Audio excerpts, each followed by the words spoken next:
Hello, good day everyone. Today we are going to discuss Chapter 4, which is the presentation of findings and the interpretation of data. Now, what should be seen in Chapter 4? In Chapter 4, you have to present all the tables, or if you prefer to present it by graphs or using graphs, then you can present it. Now, the presentation should be the table or the graph first, and then after that, there should be readings of the table, and then there should be an implication, and at the same time there should be a supporting literature. Now, the presentation of your chapter 4 should be aligned with your statement of the problem, meaning statement of the problem number 1, for instance, if it is all about the profile of your respondents, should be presented first in your chapter 4. So point number 1 should also be profile of the respondents. Now, present the table. Now, what are you going to write there in the table? That's the statistically treated data, which most of the time would not be the data that you've treated because you ask your statistician to do it. Now, you just simply attach the table in the first part, and then after that, you have to make table readings. What does it mean by table readings? I am using the word table readings. This is just for me because it is commonly understood or easy to understand for those research students, particularly in college or in high school.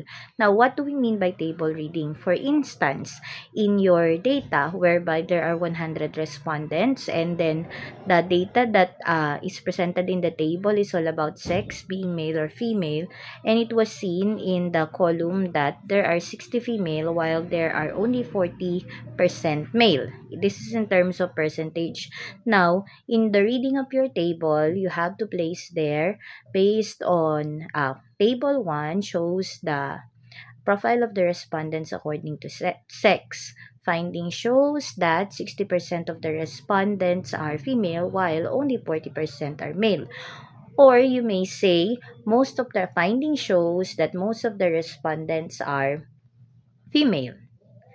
There are times that people think that implication would just mean simply replacing what was written in the table reading. What I mean is that you have to remember that 60% of the respondent is the same as most of the respondents are female. So, if you are going to place the statement, it was found that 60% of the respondents are female, you should not be writing anymore, most of the respondents are female. That would not qualify as an implication of the study because most of the respondents are female and 60% of the respondents are female would mean the same. Now, what do we mean by implication? Implication would mean reading beyond what is in the table. Now, if you have seen or if you found that most of the respondents are female, what does it mean? Now, you have to dig deeper in the profile of the respondents. You have to check out who are my respondents. For example, my respondents are elementary education students in Eduardo L. Hoson Memorial College. Now, what can be the implication of that? If 60% of your respondents from the BE Ed or elementary education program are female, then you may say that this implies that elementary education course is more attractive to female than males. Now, if you've said that, what could be your reason for it? You have to discuss.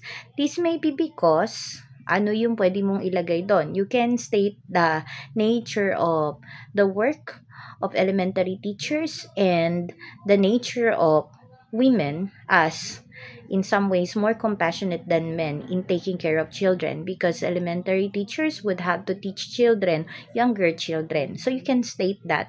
You can also place literature supporting your idea about women being more compassionate and being more patient in teaching children. Okay? And then after the implication, you now try to look for related literature which supports your findings. What is your findings? That most of the respondents, meaning most of elementary education students are female. Now, there can be some data statistically which says that really most of the respondents or most of elementary education students are female. Or you can take the profile of elementary teachers.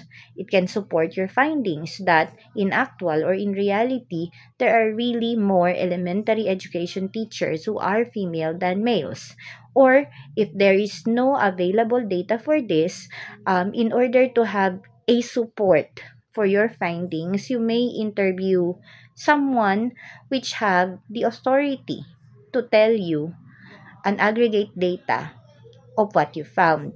So for example, you may go to the nearest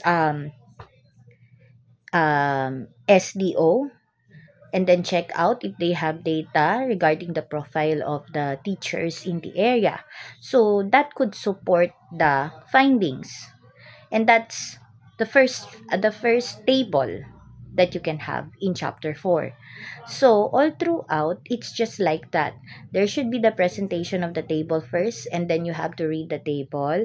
After reading the table, you have to make discussions regarding the implication of the data found. Then after the implication and then the discussion, that's the point that you have to find supporting literature. Or there are times that the supporting literature may come first than or before the implication. Maybe, or there are times na as it calls for, the arrangement will be the table, the reading of the table, the supporting literature,